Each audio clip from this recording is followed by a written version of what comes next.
এই যে গাছ আমাদেরকে রক্ষা করছে সেটা কিন্তু আমরা এখানে সরাসরি সেটা জানতে পারি।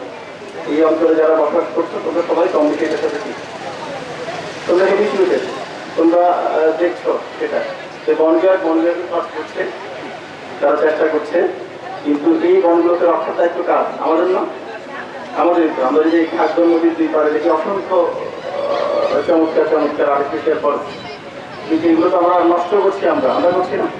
আমাদের এখানে ইটভাটা মালিক সমিতির সভাপতি আছেন, প্রতি বছর আমরা মোবাইল তৈরি করি, আবার প্রতি বছরই ওনারা ইটভাটায় কি করে কাঠ পোড়ায়। আমরা এটা বন্ধ করতে পারি না, আমরা বন্ধ করি, ওনারা আবার পড়ায়, আমরা আবার বন্ধ করি, ওনারা আবার পড়ায়। এখন এগুলো থেকে তো আমাদের বেরিয়ে আসতে হবে। আমরা আজকে এই বৃক্ষ মেলাতে আমরা যে এক সপ্তাহব্যাপী